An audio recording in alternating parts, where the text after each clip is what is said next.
சிந்தியுங்கள், எழுதும் முன் யோசியுங்கள், செலவழிக்கும் முன் சம்பாதிங்கள்னு சொல்லுவாங்க. ஆமாங்க, கேள்வி ஞானம் நம்ம கிட்ட இருந்து உபயோகமான வார்த்தைகளையும், சிந்திக்கிற திறன் நம்ம கிட்ட இருந்து நல்ல படைப்புகளையும், அதே சமயத்துல சம்பாத்தியம் நமக்கு தேவையான செலவுகளையும் கொடுக்கும்னு சொல்லுவாங்க. உங்களுடைய ஃபேவரட் ஷோவான மார்னிங் கஃபேக்கு உங்க எல்லாரையும் வரவேற்கும் நான் உங்கள் கண்மணி. கண்மணி, ரீசெண்டா நம்ம அப்துல் கலாம் அவர்களுடைய 2வது நினைவு நாளை நம்ம கொண்டாடணும் இல்லையா? சோ அன்னைக்கு நீ ஸ்பெஷலா ஏதாவது செஞ்சியா? கண்டிப்பா பண்ணேன். இனிமே என்னுடைய கனவுகள் எல்லாமே நிறைவேறணும் அப்படிங்கிறதுக்காக நான் என்னால முடிஞ்ச முயற்சியை முழு தன்னம்பிக்கையோட எடுப்பேன் அப்படின்னு உறுதிமொழி ஏற்றேன். சூப்பர். ஆக்சுவலி நானும் அதே மாதிரி தான் செஞ்சேன். ஆனா கலையரசன் அப்படிங்கிறவர் ஒரு ஸ்பெஷலான விஷயம் செஞ்சிருக்காரு. அது என்னன்னு கேட்டா நீ ஏன் ஆச்சரியப்படுவ? யார் அந்த கலையரசன்? அப்படி என்ன பண்ணிருக்காரு? கலையரசன் அப்படிங்கிறவர் சென்னையை சேர்ந்த ஆட்டோ டிரைவர். சோ அவர் என்ன பண்ணிருக்காரு அப்படின்னா, அப்துல் கலாம் அவர்களுடைய 2வது நினைவு நாள் அன்னைக்கு பார்த்தனா எல்லாருக்குமே ஃப்ரீயா ஆட்டோ ஓட்டிருக்காரு. சூப்பர், நிஜமா நல்ல விஷயம் தான். ஆனா எதுக்கு பர்பஸ்ஃபுல்லா இதை பண்ணணும்? அவரு நாட்டுக்காக சேவை செஞ்ச தலைவருடைய நினைவு நாளை ஸ்பெஷலா கொண்டாடணும், அன்னைக்கு ஏதோ ஒரு நல்ல விஷயம் செய்யணும் அப்படிங்கறதுனாலதான் இந்த விஷயம் செஞ்சிருக்காரு அவரு. அது மட்டும் இல்லாம அன்னைக்கு வந்த பேசஞ்சர்ஸ் எல்லாருக்கிட்டையும் பார்த்தனா அப்துல் கலாம் அவர்களுடைய பொன்மொழிகளை ஷேர் பண்ணிருக்காரு. அண்ட் அவங்க காசு கொடுக்கும் போது கூட அது வேணாம் அப்படின்னு சொல்லி மறுத்திருக்காரு. சூப்பர் ஸ்வாதி. அப்துல் கலாம் அவர்கள் சாதாரண மனிதர்கள்ல இருந்து உலக அளவுல இருக்கக்கூடிய எல்லார் மத்தியிலுமே ஒரு மிகப்பெரிய இம்பாக்ட் கிரியேட் பண்ணிருக்காரு அப்படிங்கிறதுக்கு இந்த மாதிரியான செயல்கள் தான் மிக சிறந்த எக்ஸாம்பிளா இருக்குன்னு சொல்லலாம். இந்த நல்ல செய்தியோட நம்ம அடுத்த பகுதியான யோகாசனம் பகுதியை பார்த்துட்டு வந்துடலாம்.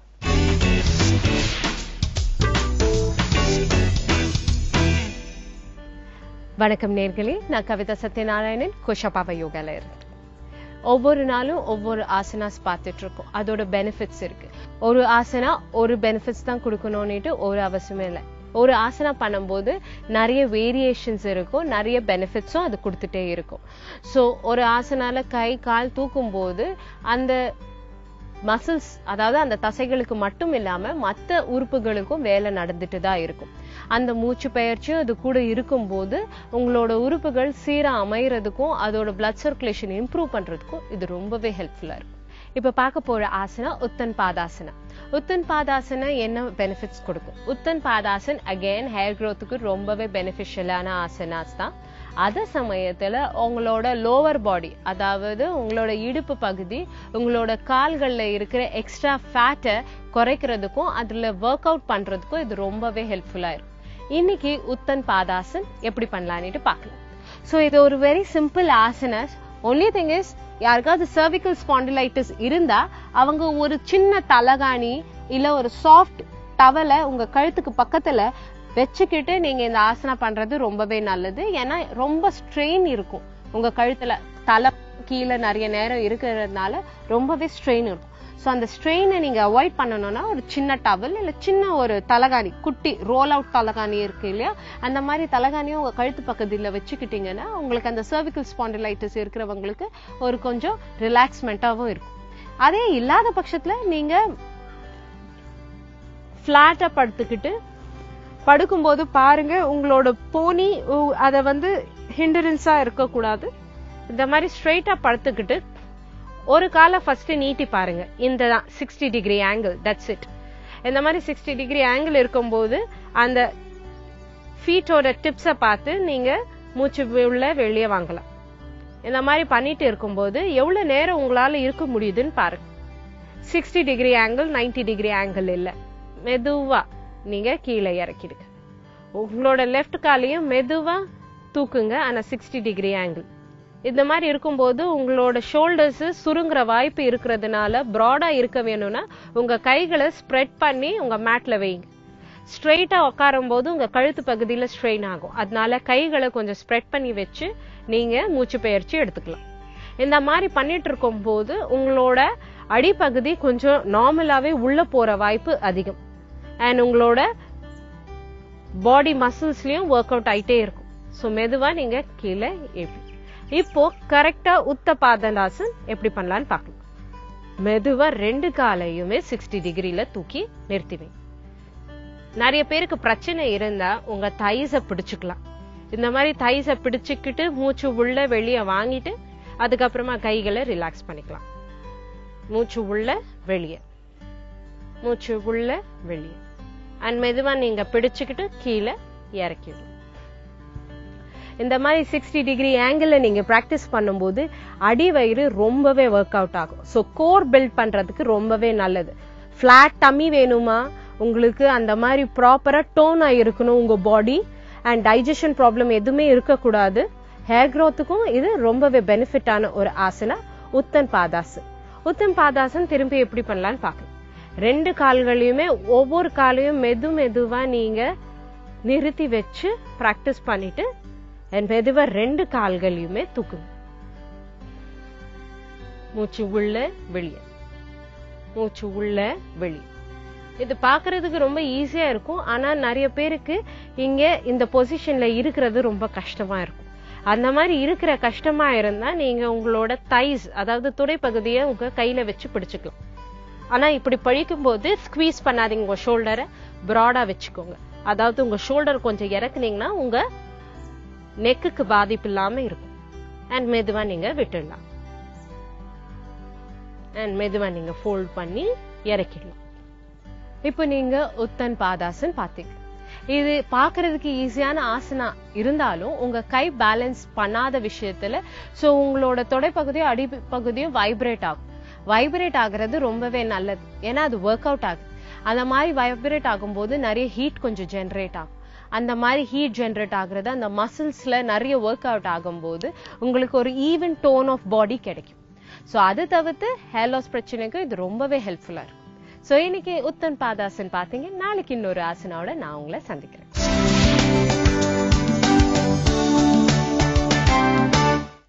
Welcome back to morning cafe. Swathi, லஞ்ச பிரச்சனை நம்ம ஊர்ல அங்கங்க இருந்துட்டு தான் இருக்கு.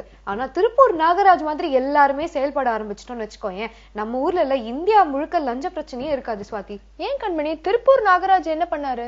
அதாவது அவர் புதுசா ஆசாசியா ஒரு வண்டி ஒண்ணு வாங்கியிருக்காரு. அந்த வண்டியை கொண்டு போய் ஒரே மாசத்துல ரிட்டர்ன் பண்ணிட்டாரு. ஏன் வண்டியில ஏதாவது டெக்னிக்கல் ஃபால்ட் இருக்கா? வண்டியில எந்த ப்ராப்ளமும் கிடையாது. வண்டி நம்பரை ரெஜிஸ்டர் பண்றதுலதான் ஒரு பிரச்சனை ஏற்பட்டிருக்கு. ரெஜிஸ்டர் பண்றதுல என்ன கண்மணி பிரச்சனை ஆக போகுது? அதாவது வண்டி வாங்கி 1 மாசம் ஆகியும் அவருடைய வண்டி நம்பர் வந்து இன்னும் ரெஜிஸ்டரே ஆகாதால அவர் என்ன பண்ணிருக்காரு, டீலரை வந்து கான்டாக்ட் பண்ணிருக்காரு. டீலர் என்ன சொல்லிருக்காரு, ஆர்டிஓ ஆபீசருக்கு வந்து நீங்க லஞ்சம் கொடுக்கணுமா, அவங்க லஞ்சம் வேணும்னு எதிர்பார்க்கறாங்க, அப்பதான் உங்க நம்பர் வந்து ரெஜிஸ்டர் ஆகும் அப்படின்னு சொல்லிருக்காரு. சோ நாகராஜ் என்ன பண்ணிருக்காரு, இது சம்பந்தமா ஆர்டிஓ ஆபீஸ்க்கே போய் கம்ப்ளைண்ட் கொடுத்திருக்காரு. என்னதான் கம்ப்ளைண்ட் பண்ணாலும் எந்த நடவடிக்கையுமே எடுக்கப்படல. அதனால என்ன பண்ணிருக்காரு இவரு, அவருடைய புது வண்டி முன்னாடி ஒரு பெரிய போர்டு ஒண்ணு மாட்டிருக்காரு. அந்த போர்டுல ஆர்டிஓக்கு கொடுக்க லஞ்சம் இல்லாததால இந்த வண்டியை நான் ஆர்டிஓ கிட்டே கொடுத்துடுறேன் அப்படிங்கிற மாதிரி எழுதி அந்த வண்டியை கொண்டு போய் ஆர்டிஓ ஆபீஸ்லயே நிறுத்திட்டு வந்துட்டாரு. அட கடவுளே, அப்ப ஆர்டிஓ ஆபீஸ்ல எல்லாரும் பார்த்து பதறி போயிருப்பாங்கல்ல? ஆமா, முதல்ல இந்த வண்டியை வந்து அவங்க ஏத்துக்க மறுத்துட்டாங்களாம். இருந்தாலும் நாகராஜ் எனக்கு இந்த வண்டி வேண்டாம், நீங்களே வச்சுக்கோங்க, நாங்களே நிறுத்திட்டு வந்துட்டாராம். சூப்பர், நல்ல ஒரு வேலையை செஞ்சிருக்காரு. ஊருக்கு வந்து நாகராஜ் மாதிரி ஒருத்தர் இருந்தாலே போதும், லஞ்ச பிரச்சனை எல்லாமே வந்து ஒழிஞ்சிடும்னு நினைக்கிறேன். ஒரு நல்ல தகவல் சொல்லியிருக்கேன். இந்த தகவலோட மார்னிங் கஃபேல அடுத்த பகுதி என்னங்கிறத பார்த்துட்டு வந்துடலாம்.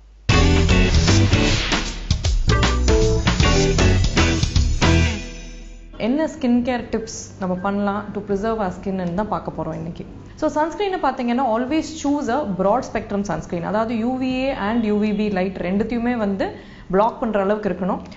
சன் ப்ரொடெக்ஷன் ஃபேக்டர் வந்து பார்த்தீங்கன்னா இப்போ 100, 150 அப்படின்னு எங்கேயோலாம் போயிடுச்சு. அதெல்லாம் இல்லாமல் ஒரு SPF 30 sunscreen is more then enough.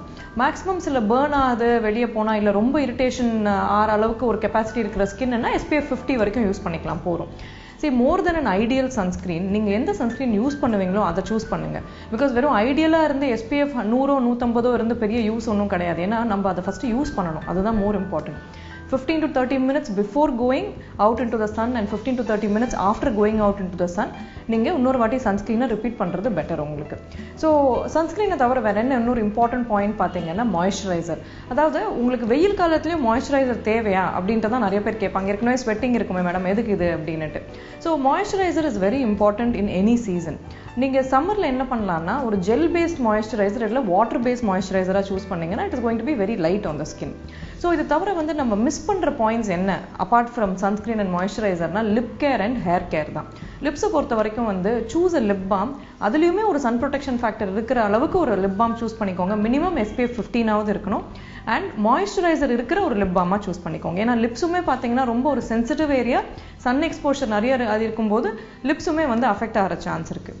Hair பொறுத்த வரைக்கும் வந்து உங்களுக்கு அப்ராட்லாம் வந்து நிறைய ஹேர் ஸ்ப்ரேஸ், அதுலேயே வந்து உங்களுக்கு சன்ஸ்கிரீன், ஹேர் சன்ஸ்கிரீன்னே தனியாக இருக்குது. நம்ம கண்ட்ரியில் அவ்வளோ இந்த ப்ராடக்ட்ஸ் இல்லாததுனால the best protection for hair என்னன்னு பார்த்தீங்கன்னா ஹேட்ஸ் அண்ட் கேப்ஸ் தான். முடிஞ்ச அளவுக்கு வந்து கேப் போட்டு உங்கள் ஹேரை ப்ரொடெக்ட் பண்ணிக்கிறது பெட்டர். அண்ட் டை பண்ணிக்கோங்க, ஹேரை லூஸாக விடாதீங்க. அண்ட் நீங்கள் பைக்கில் போகிறீங்கும் போது அந்த காற்று அடிக்கும் போது உங்களுக்கு ஹேருக்கு நிறைய டேமேஜ், சன்னும் அதிகமாக வரும்போது ரொம்பவே ஹேர் டேமேஜ் அதிகமாக இருக்கும். ஸோ இது தவிர நம்ம இப்போ கேப்ஸ் அண்ட் ஹேட்ஸ்னு பேசும்போது ரொம்ப இம்பார்ட்டன்ட் இன்னொன்று என்னென்னு பார்த்தீங்கன்னா உங்களுக்கு வந்து என்ன மாதிரி க்ளோதிங் யூஸ் பண்ணலாம் சம்மரில். க்ளோதிங்னு பார்த்தா பெஸ்ட்டு நம்மளை ப்ரொடெக்ட் பண்ணிக்கிறதுக்குன்னா காட்டன் இஸ் த பெஸ்ட். அதுவும் இல்லாமல் அன்பிளீச்ட் காட்டன் க்ளோத்ஸ் வந்து பெஸ்ட். உங்களுக்கு அந்த வீவே வந்து திக்காக வீவ் பண்ணது, அதாவது மெலிசாக இல்லாமல் கொஞ்சம் திக்காக வீவ் பண்ண க்ளோஸாக வீவ் ஆகிற கிளாத் வந்து உங்களுக்கு பெட்டராக இருக்கும், சன்லைட் உள்ளே விடாது. ரெண்டாவது வந்து டார்க்கர் கலர்ஸ் யூஸ் பண்ணும்போது அந்த துணி அந்த சன்லைட்டை அப்சார்ப் பண்ணி நம்ம ஸ்கின்னுக்கு வரதை தவிர்த்துரும். ஸோ இந்த மாதிரி க்ளோத்ஸ் சூஸ் பண்ணிவிட்டு ஃபுல் ப்ரொடெக்டட் க்ளோதிங்கோடு வெளியே போங்க, எஸ்பெஷலி ஃபார் சில்ட்ரன். ஸோ குழந்தைங்களை பொறுத்த வரைக்கும் ரிசர்ச் என்ன காட்டுதுன்னா உங்களுக்கு அவங்க 18 வயசுக்குள்ளேயே ஃபஸ்ட்டு 18 இயர்ஸ் ஆஃப் லைஃப்குள்ளேயே நம்மளுக்கு full amount of sun exposure முடிஞ்சு போயிடுது, நம்ம லைஃப் டைமோட மேக்ஸிமம் சன் எக்ஸ்போஷர். ஸோ அப்படி இருக்கும்போது குழந்தைங்களுக்குமே வந்து சம்மருங்கிறதுனால லூஸ் க்ளோத்ஸ் போட்டு வெளியே லூஸ், அதாவது வந்து ரொம்ப தின் க்ளோத்ஸு, ரொம்ப வந்து உங்களுக்கு சின்ன சின்ன க்ளோத்ஸ் போடும்போது எக்ஸ்போஷர் அதிகமாக இருக்கும். அதனால பெட்டர் வந்து நம்ம ஃபுல்லி கவர் பண்ணி குழந்தைங்களை வெளியே அனுப்புறது பெட்டர். நம்மளும் அதே மாதிரி போகிறதும் it's a good idea. So இது தவிர வந்து உங்களுக்கு வேறு என்ன அப்படின்னு பார்த்தீங்கன்னா சன் கிளாஸஸ். நம்ம வெளியே சன்னில் போகிறதுனால ஸ்கின் மாத்திரம் கெட்டுறது கிடையாது, கேட்ராக்ட் சான்சஸும் அதிகம் when ரொம்ப வந்து உங்களுக்கு ஐ ப்ரொடெக்ஷன் இல்லைன்னா. ஸோ சன்கிளாஸ் எப்படி சூஸ் பண்ணலாம்னா யூவி ப்ரொடெக்ஷன் 400 மினிமம் இருக்கிறது.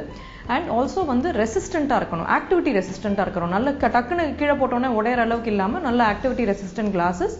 அண்ட் ஆல்சோ வந்து grey and brown shades of glasses வந்து பெட்டர் ஃபார் சம்மர். ஸோ இது தவிர வந்து உங்களுக்கு ஸ்கின்ல வந்து ஆல்சோ மாய்ஸ்சரைஸ் பண்ணிட்டீங்க, சன்ஸ்கிரீன் யூஸ் பண்ணிட்டோம். அடுத்தது என்ன பண்ணலாம், எக்ஸ்ஃபோலியேஷன். அதாவது எக்ஸ்ஃபோலியேட் பண்ணுறதுங்கிறது ஒரு வாரத்தில் ஒன்ஸ் ஆர் ட்வைஸ் குளிக்கும் பொழுது உங்களுக்கு மைல்டாக ஒரு டவல் வச்சு ரப் பண்ணிக்கிறது நல்லது. அப்போ இருக்கும்போது டெட் செல்ஸ் எல்லாம் போயிட்டு இன்னும் கொஞ்சம் ஹெல்தி ஸ்கின் வரும் உங்களுக்கு. என்ன சாப்பிடலாம் சம்மர் டைமில் உங்களுக்கு அப்படின்னா அஃப்கோர்ஸ் ஃபஸ்ட்டு ஃபோர்மோஸ்ட் இம்பார்ட்டன்ட் வந்து நிறைய லிக்விட்ஸ் குடிக்கிறது தான். நல்ல ஹைட்ரேஷன் இருக்கணும். லிக்விட்னா என்ன லிக்விட் எடுத்துக்கலாம், வாட்டர் தாங்க சேஃபஸ்ட், கேலரியே இல்லாத ஒரு நல்ல ஹெல்தி ஆல்டர்னேட்டிவ் வாட்டர். பட் இது தவிர வந்து நம்ம இளநீர் எடுத்துக்கிறதோ இல்லைன்னா மோர் குடிக்கிறதோ is also fine.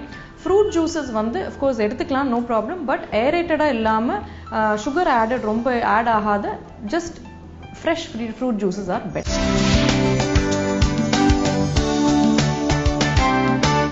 Welcome back to morning cafe.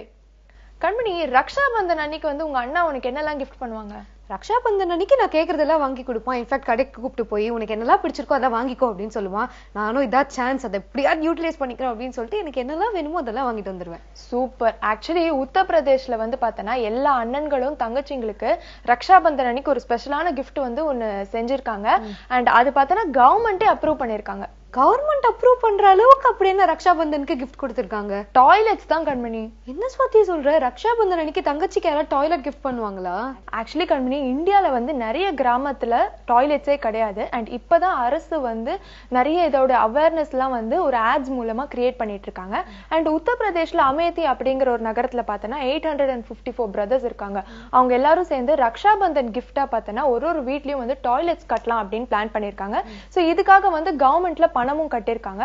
So government மூலமா இவங்க எல்லா வீட்டுகளுக்கும் டாய்லெட்ஸ் கட்டி கொடுக்க போறாங்க. சூப்பர் ஸ்வாதி. பொதுவாகவே ரக்ஷா பந்தன்னா தங்கச்சிக்கு வந்து ட்ரெஸ் வாங்கி கொடுக்கறது இல்ல நகை வாங்கி கொடுக்கறது அப்படின்னு இல்லாம இந்த மாதிரி உபயோகமான ஒரு கிஃப்ட் கொடுத்திருக்காங்க அப்படின்னு தான் தோணுது இல்ல? எஸ், இந்த மாதிரி கொஞ்சம் கொஞ்சமா விழிப்புணர்வு வந்து சீக்கிரமா நம்ம நாடு வந்து தூய்மை இந்தியாவா மாறும் அப்படின்னு நம்ம நம்பலாம். சரி, இந்த செய்தியோட அடுத்ததா சின்னஞ்சிறு உலகம் பகுதியை பார்த்துட்டு வந்துடலாம்.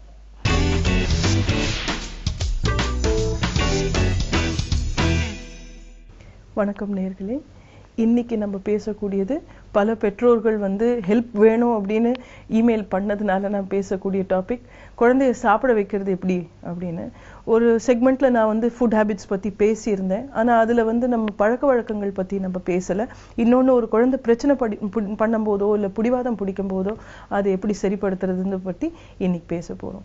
ஃபுட் ஹேபிட்ஸ் அப்படின்றது பாத்தீங்கன்னா நம்ம கல்ச்சர்லயே ரொம்ப வந்து ஸ்ட்ரெஸ் கொடுக்கக்கூடிய ஒரு விஷயம். ஏன்னா ஏற்கனவே நான் சொன்ன மாதிரி யாரா கெஸ்ட் வீட்டுக்கு வந்தாங்கனாலே நம்ம ஃபர்ஸ்ட் சாப்பிட தான் வைக்கணும் அப்படின்னு ஆசைப்படுறோம். தப்பு இல்லை, ஆனா அது வந்து குழந்தை வளர்ப்புல வந்து ஒரு பெரிய பிரச்சனையை உருவாக்கும். ஏன் அப்படின்னா குழந்தைங்களுக்கு வந்து நேரடியா ஃபுட்டு டைஜஸ்ட் பண்ணக்கூடிய கெப்பாசிட்டி டெவலப் ஆகாது. அது படிப்படியாக தான் டெவலப் ஆகும். ஸோ இதில் வந்து பிஹேவியர் ப்ராப்ளம்ஸ் வரதுக்கு நிறைய வாய்ப்புகள் இருக்கு.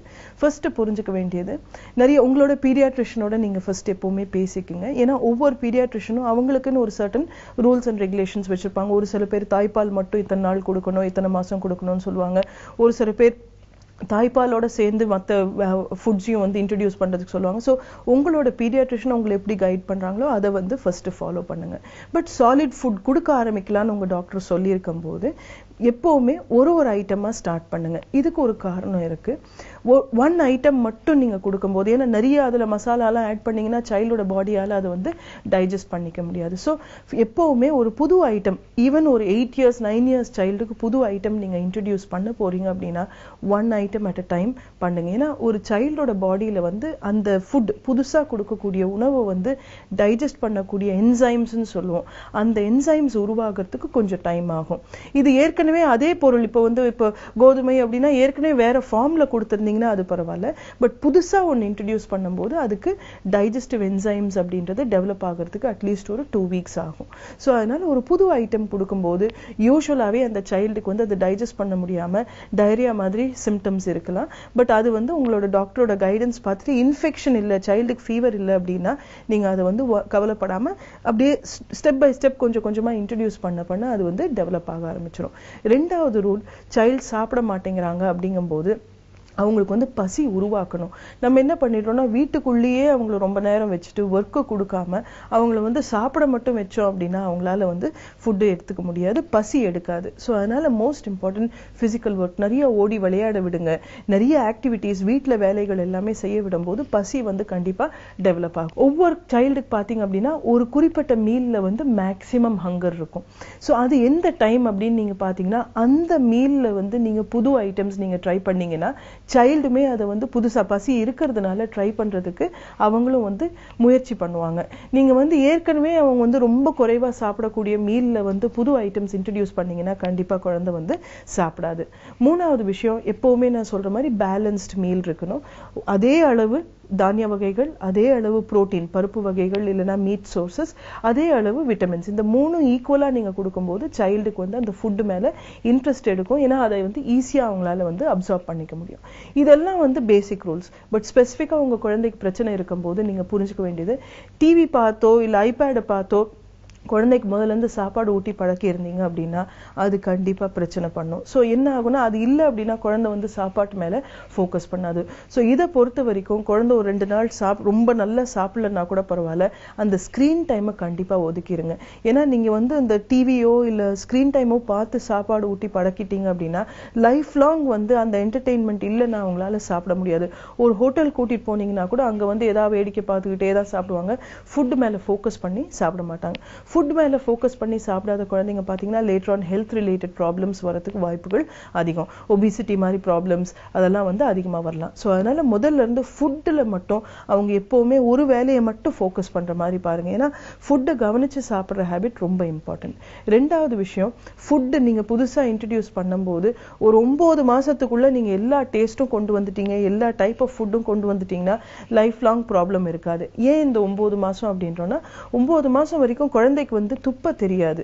நீங்க சாப்பாடு ஊட்டி விட்டீங்கன்னா அவங்க வந்து முழுங்க தான் முடியுமே ஒழிய அவங்களுக்கு வந்து ஸ்பிட்டிங் தெரியாது. ஸோ அதனால புது உணவை நீங்க ட்ரை பண்ணீங்கன்னா கூட குழந்தை எப்படியாவது அதை வாயில வந்து எக்ஸ்பெரிமெண்ட் பண்ணி அந்த டேஸ்ட் பிடிக்கலன்னா கூட முழுங்க தான் தெரிஞ்சுப்பாங்களே ஒழிய துப்ப மாட்டாங்க. ஒரு 9 monthsக்கு மேல அது ஒரு விளையாட்டாவே போயிடும். நீங்க பிடிச்ச உணவு கொடுத்தீங்கன்னா கூட வேணும்னு அதை வந்து வெளியே எடுத்து பார்ப்பாங்க. ஏன்னா அவங்களோட பிரெயினுக்கு அது ஒரு புது விளையாட்டு. ஸோ அதனால புது உணவை நீங்க ட்ரை பண்ணணும்னா 9 monthsக்கு மேல எப்பவுமே கொஞ்சம் கஷ்டமா இருக்கும். அதுக்கு முன்னால ஈஸியரா ட்ரை பண்ண முடியும். ரெண்டாவது விஷயம், எப்பவுமே நீங்க சாப்பாடு வந்து நல்லா மசிச்சு கொடுக்குறது, சங்கடையில ஊத்துறேன், நான் வந்து மிக்சியில அடிச்சு கொடுத்துட்டேன் அப்படின்றது மட்டும் பண்ணாதீங்க. பல்லு முளைக்க ஆரம்பிச்சிருச்சு அப்படின்னாலே குழந்தையால மென்னு சாப்பிட முடியும்ன்றது பிரெயின் சைட்ல இருந்து ட்ரிகர் வந்துருச்சு. ஸோ அதனால சின்ன சின்ன ஃபுட் அது எவ்வளவு சின்னதா நறுக்கி கொடுக்க முடியுமோ கொடுத்து அந்த குழந்தைய வந்து டீத் யூஸ் பண்றதுக்கு உண்டான அந்த இன்ஸ்டிங்ஸ் வந்து டெவலப் பண்ண விடுங்க. பிகினிங்ல இருந்து எல்லாமே மேஷ் பண்ணி கொடுத்துட்டீங்க அப்படின்னா லேட்டர் ஆன் பேச்சு வளர்ச்சியில கூட பிரச்சனைகள் வரதுக்கு வாய்ப்புகள் அதிகம். அதனால முதல்ல இருந்து அந்த ஃபுட்டை சூ பண்ண விடுங்க. மோஸ்ட் இம்பார்ட்டன்ட் என்ன அப்படின்னா ஒவ்வொரு மீல்லையும் அவங்களுக்கு பிடிச்சது ஆப்ஷனா கொடுக்காதீங்க. இன்னைக்கு வந்து சாம்பார் சாப்பிட மாட்டேங்கிறா, சரி பரவாயில்ல சர்க்கரை தொட்டு சாப்பிட்டுக்கோ அப்படின்னு நீங்க ஒவ்வொரு தடவையும் ஆப்ஷன் கொடுக்கும்போது அந்த சைல்டு வந்து இன்னுமே அதை வந்து அவாய்ட் பண்ண ஆரம்பிச்சிருவாங்க. முக்கியமா நீங்க என்ன பண்ணலாம் அப்படின்னா 4-5 வகையான பிளேட்ஸ் வச்சுக்கோங்க. சைல்டு கிட்ட அதுக்கு நீங்க சாய்ஸ் கொடுக்கலாம். கண்ணு இன்னைக்கு நீங்க வந்து சோட்டா பீம் பிளேட்ல சாப்பிடுறீங்களா, ஆப்பிள் பிளேட்ல சாப்பிடுறீங்களா, இந்த மாதிரி நீங்க ஆப்ஷன்ஸ் கொடுக்கலாமே வரைய ஃபுட் ஐட்டம்ஸ் மேல கொடுக்காதீங்க. ஏன்னா அவங்களுக்கு சாய்ஸ் இருக்கு அப்படின்னு ஃபீல் பண்ணும்போது அவங்க ஈஸியா ஹேண்டில் பண்ணிடுவாங்க. பட் நீங்க ஃபுட் ஐட்டம்ஸை வந்து நீங்க ஆப்ஷன்ஸ் கொடுக்க ஆரம்பிச்சிட்டீங்கன்னா they will never learn. Most important என்ன அப்படின்னா குழந்தைக்கு வந்து பசிக்கும் தாகத்துக்கும் டிஃப்ரென்ஸ் தெரியாது. ஸோ அவங்களுக்கு வந்து ரெகுலர் டைமிங்ஸ் மெயின்டைன் பண்ணிக்கோங்க. ஒரு 4 மணி நேரத்துக்கு ஒரு தடவை அப்படிங்கிற மாதிரி நீங்க அந்த டைமிங்ஸ் மெயின்டைன் பண்ணீங்க அப்படின்னா லாங் டேர்ம்ல அவங்களால வந்து அந்த ஹங்கருக்கும் தர்ஸ்டுக்கும் உண்டான டிஃப்ரென்ஸ் அவங்களால ஹேண்டில் பண்ண முடியும்.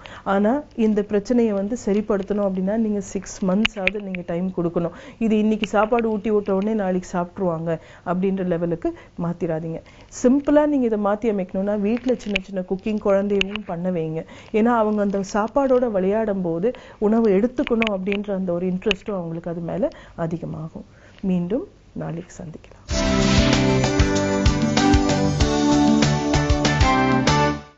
Welcome back to morning cafe.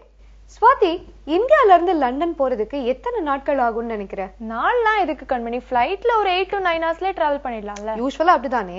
ஆனா ஒருத்தருக்கு இந்தியால இருந்து லண்டன் போறதுக்கு 72 நாட்கள் ஆயிருக்குன்னா பாத்துக்கோங்க. இது 72 days-ஆ? ஒருவேளை ஒரு ஏர்போர்ட்லயும் நின்னு இறங்கி அவரு ஊர் எல்லாத்தையும் சுத்தி பார்த்துட்டு உலகமே சுத்தி பார்த்துட்டு போயிருப்பாரோ? ஆமா ஸ்வாதி, நீ சொல்ற மாதிரி பல நாடுகளை கடந்துதான் அவர் போயிருக்காரு, பல நாடுகளை சுத்தி பார்த்திருக்காருன்னு வச்சுக்கோங்க. ஆனா ஃபிளைட்ல போல கார்லயே போயிருக்காரு. பத்ரி அப்படிங்கிறவர் பத்தி தான் நான் சொல்லிட்டு இருக்கேன். இவர் என்ன பண்ணிருக்காரு, அவருடைய ஒய்ஃப் புஷ்பா மற்றும் பேத்தி நிசியோட லண்டனுக்கு போகணும் அப்படின்னு பிளான் பண்ணிருக்காரு. லண்டனுக்கு போகணும்னு பிளான் பண்ணவர் எதுல போகணும்னு ஆசைப்பட்டிருக்காருன்னு பாத்தீங்கன்னா கார்ல போகணும்னு ஆசைப்பட்டிருக்காரு. கார்ல இவ்வளவு தூரம் டிராவல் பண்ணிருக்காரு, இது சாத்தியமான ஒரு விஷயம் தானா? முதல்ல பத்ரியும் இந்த மாதிரிதான் யோசிச்சிருக்காரு. ஆனா அதுக்கப்புறமா நிறைய ரிசர்ச் பண்ணிருக்காரு. இந்தியால இருந்து என்ன மாதிரியான ரோடு மூலமா நம்ம வந்து லண்டனுக்கு போக முடியும் அப்படிங்கறது வந்து ரிசர்ச் பண்ணி ரூட் எல்லாம் கிளியரா தெரிஞ்சுக்கிட்ட பிறகுதான் அவர் வந்து கார்ல போயிருக்காரு லண்டனுக்கு. இவர் மொத்தமா 19 நாடுகளை கடந்துதான் லண்டனுக்கு போயிருக்காரு. ஆக்சுவலி ரோட் ட்ரிப் போனாலே கொஞ்சம் சேஃப்டி மெஷர்ஸ்லாம் இருக்க வேண்டியதுதான். சோ இந்த மாதிரி வேர்ல்ட் ட்ரிப்பே அவர் வந்து ரோட் மூலமா போயிருக்காரு அப்படிங்கிற போது எந்த பிரச்சனையும் வரலையா? ஆக்சுவலி இவரோட ட்ரிப் பாத்தீங்கன்னா மியான்மர்ல ஆரம்பிச்சு சைனா, ரஷ்யான்னு பல நாடுகளை கடந்து போயிருக்காரு. பொதுவாகவே சைனா, ரஷ்யா மாதிரியான நாடுகளை கடந்து இன்னொரு நாட்டுக்கு நம்ம போனோம்னா அங்க வந்து நிறைய ரூல்ஸ் அண்ட் ரெகுலேஷன்ஸ் இருக்கும், ரொம்ப ஸ்ட்ரிக்டா இருப்பாங்க.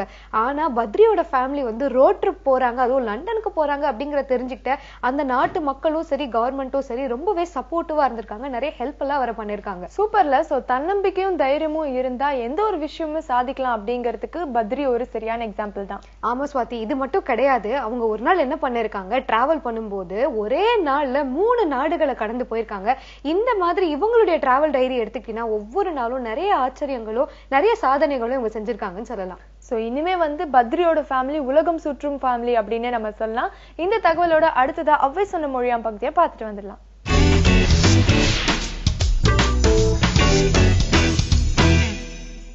வணக்கம்.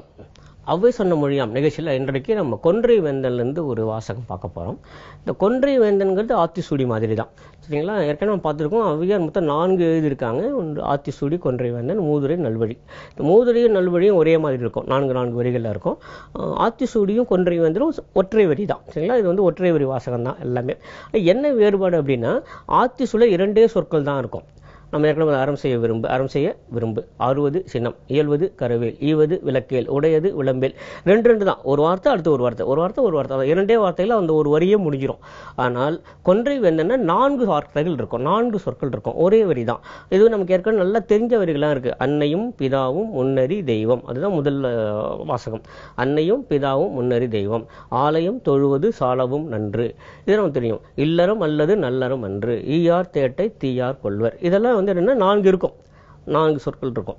அது மாதிரி இருக்கக்கூடிய இப்போ நம்ம 18வது வாசகம் நம்ம பார்க்க போறோம். மிக முக்கியமான ஒரு வாசகம். இயல்பாக நம்முடைய குடும்பங்களையும் அலுவலகங்களையும் மிகவும் தேவைப்படுகிற ஒரு வாசகம் தான். ஒற்றை வரி வாசகம், 4 சொற்கள், சரிங்களா? அது என்ன வாசகம் பார்க்கும். குற்றம் பார்க்கின் சுற்றம் இல்லை, அதுதான் அந்த வாசகம். குற்றம் பார்க்கின் சுற்றம் இல்லை. இது சில 10 ஆண்டுகளுக்கு முன்பு வரை மிக மிக பிரபலமாக இருந்த ஒரு வாசகம் தான். இப்போ அது கொஞ்சம் மாறி இருக்கு, அவ்வளோதான். இதே வாசகம் அப்படியே சொல்றது இல்லை. ஆனால் இந்த கான்செப்ட் சொல்லக்கூடிய விஷயம் இன்னமும் பிரபலமாக தான் இருக்கு. என்ன அப்படின்னா, தப்பு கண்டுபிடிச்சிட்டீங்கன்னா யாரும் உங்கள் பக்கத்துலேயே வரமாட்டாங்க, எப்போதான் குறைய சொல்லிடுங்க யாரும் உங்களை பார்க்க வரமாட்டாங்க அப்படின்னு இப்போ நான் சொல்கிறோம் இல்லையா, அதுதான் அது. குற்றம் பார்க்கின் சுற்றம் இல்லை அப்படிங்கன்னா வேற ஒன்றுமே இல்லை. குறைய சொல்லிட்டு இருந்தீங்கன்னா உங்களை சுற்றி யாருமே இருக்க மாட்டாங்க அப்படிங்க நம்ம இப்போ சொல்கிறோம்ல, அதே வாசகம் தான் அது. குற்றம் பார்க்கின் சுற்றம் இல்லை. சரி, இப்போ என்னெல்லாம் இந்த வாசகம் சொல்லுது பாருங்களேன். முதல்ல குற்றம். இந்த குற்றம் அப்படிங்கிறது ஒரு பெரிய சொல். அது கிரைம் அல்லது அஃபென்ஸ் அந்த மாதிரியான அந்த மாதிரி அர்த்தத்தில் இங்கே சொல்லப்படலை. வெறும் குறை சொல்றது தான், வெறுமே இல்லை. குற்றம் பார்த்தல் அப்படின்னா குறை சொல்லுதல். அப்படின்னா என்னெல்லாம் தப்பு பண்ணுறாங்க, என்னெல்லாம் தப்பாக செய்கிறாங்க அப்படிங்கிற பார்த்துட்டு வந்தோம் வச்சுக்கோங்களேன். சுற்றம் இல்லை, நம்ம சுற்றி யாருமே இல்லை. இந்த சுற்றம் அப்படிங்கிறது யார் அப்படின்னா உறவினர்கள் மட்டுமே இல்லை. பல பேர் தவறாக புரிஞ்சுட்டு இருக்காங்க. சுற்றி இருக்கிறவர்கள் அத்தனை பேருமே சுற்றம் தான். அண்டையாளராக இருக்கலாம், பக்கத்து வீட்டுக்காராக இருக்கலாம், உடன் பணிபுரிவர்களாக இருக்கலாம், நண்பர்களாக இருக்கலாம், எல்லாருமே சுற்றி இருக்கக்கூடிய அத்தனை பேருமே சுற்றம் தான். இந்த குற்றம் பார்க்கின் சுற்றம் இல்லை அப்படின்னா இந்த குற்றம்ங்கிறது இல்லாமல் இல்லை, அது இருக்கு, ஏற்கனவே இருக்கு, குறை சொல்றபடி தான் இருக்கு அப்படின்னு வச்சுப்போம். இந்த குற்றம் பார்க்கின் அப்படின்னாலே ஒரு கண்டிஷனல் சென்டென்ஸ் தான். குற்றம் இல்லைன்னு சொல்லலை, இருக்கு. அது ஏன் பார்க்கணும் அப்படிங்கிறது தான். குற்றம் பார்க்கறதுனால சுற்றம் இல்லாமலும் போய்விடுகிறது. சரி, இப்போ இயல்பான இந்த நடைமுறை வாழ்க்கைக்கு வருவோம். இந்த நடைமுறை வாழ்க்கையில் என்ன பார்க்குறாங்க அப்படின்னா, சில பேர் இருக்காங்க, எல்லாத்துக்கும் தப்பு சொல்லுவாங்க, யாரை பார்த்தாலும் சொல்லுவாங்க. தப்பு கண்டுபிடிக்கிறதுங்கிறதே தொழிலாக வச்சிருக்காங்க அப்படின்னு பல பேர் பேசுவாங்க இல்லையா, அதுதான். அது வேற ஒன்றுமே கிடையாது. Finding fault is such a bad habit. என்ன ஆகுது அப்படின்னா, சுற்றி யாருமே இல்லாமல் பண்ணி விட்டுடும். அது அவ்வளோதான், சுற்றத்தில் யாருமே வரவே மாட்டாங்க.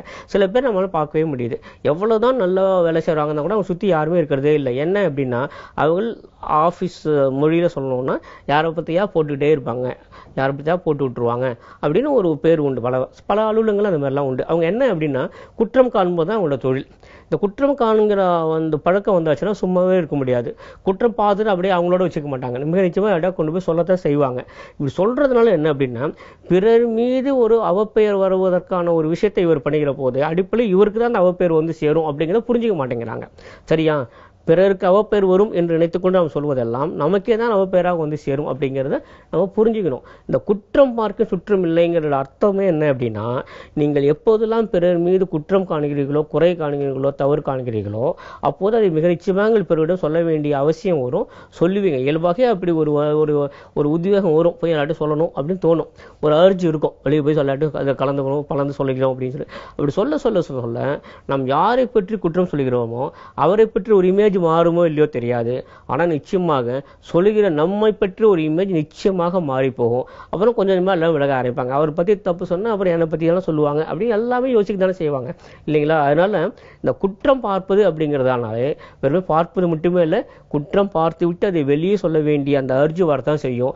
அது வராமல் இருக்கும்னாலே முதல்ல குற்றம் பார்ப்பதை நிறுத்தி கொள்ள வேண்டும். தப்பு கண்டுபிடிக்கிறது, குறை சொல்றது, இதெல்லாம் ரொம்ப பெரிய தப்பான விஷயம் அப்படிங்கிறத ஏறத்தாழ 7-8 நூற்றாண்டுக்கு முன்பே சொல்லியிருக்காங்க ஔவையார். அப்படிங்கிறது ஆச்சரியமான ஒரு விஷயம்.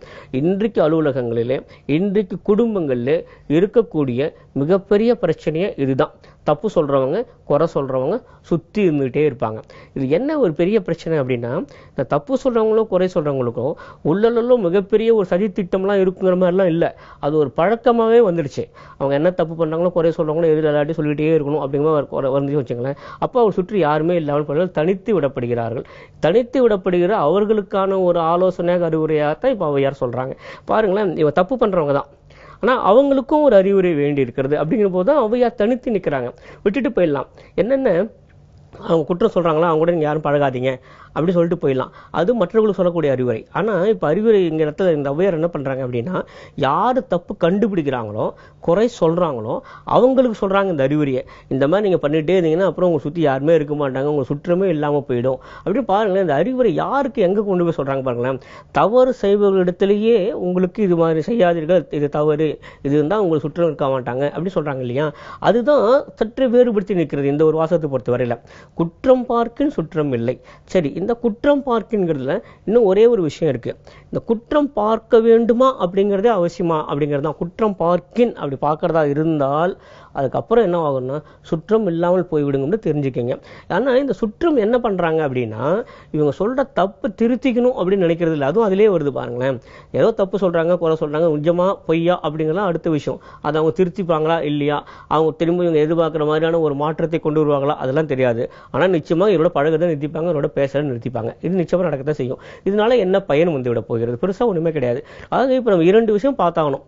குற்றம் பார்க்கணுமா, அதை மற்றவங்கள சொல்லணுமா, அந்த குற்றம் திருத்தப்பட வேண்டுமா, அவங்கள மாறி ஆகணுமா, இது எல்லாத்தையும் விட நமக்கு சுற்றி எல்லாரும் நமக்கு நண்பர்களாக இருக்கணும் நம்ம ஆசைப்படுறோமா, இந்த 2ல ஒன்று தான். So the choice is hours. நமக்கு வந்து குற்றம் பார்க்க போகிறோமா, சுற்றம் வேண்டும் நினைக்கிறோமா அப்படிங்கிறது தான். ஆனால் ஔவையார் மிக தெளிவாக சொல்கிறார்கள், இந்த 2ல சுற்றம் தான் வேண்டும், குற்றம் பார்ப்பது அல்ல. சரிங்களா? அது நல்லது தானே, நம்ம எடுத்து சொன்னாங்க திருந்துவாங்க, அவங்க இம்ப்ரூவ் பண்ணிப்பாங்க, அதுக்காக தானே சொல்றோம் அப்படின்னு பல பேர் சொல்ல கேள்விப்பட்டிருக்கோம். ஆனால் ஔவையார் சொல்றாங்க அதெல்லாம் உன்னோட தொழில் இல்லை, அதெல்லாம் அவங்க பார்த்துக்கிட்டோம். உனக்கு குற்றம் பார்ப்பதை விட சுற்றம் உன்னோட நெருங்கி இருப்பதுதான் மிக முக்கியம் அப்படின்னு சொல்றாங்க. 2க்குமான ஒரு சாய்ஸ், குற்றம் பார்ப்பது, சுற்றம் வேண்டுவது. இந்த 2ல் எது வேணும் அப்படின்னா நிச்சயமா சுற்றம் வேண்டுவதுதான் மிகவும் நல்லது. குற்றம் பார்க்கின் சுற்றம் இல்லை. மீண்டும் சந்திப்போம். நன்றி, வணக்கம். இன்னைக்கு நம்ம மார்னிங் கஃபேல வழக்கம் போல நிறைய சுவாரஸ்யமான பகுதிகள் மற்றும் தகவல்கள் எல்லாம் பார்த்தோம். அதெல்லாமே பார்த்து நீங்க எல்லாரும் என்ஜாய் பண்ணிருப்பீங்கன்னு நாங்க நம்புறோம். இதே மாதிரி அடுத்த மார்னிங் கஃபே நிகழ்ச்சியில உங்களை வந்து சந்திக்கும் வரை உங்களிடமிருந்து விடைபெறுவது ஸ்வாதிஷ்டா மற்றும் கண்மணி. இது உங்கள் மார்னிங் கஃபே.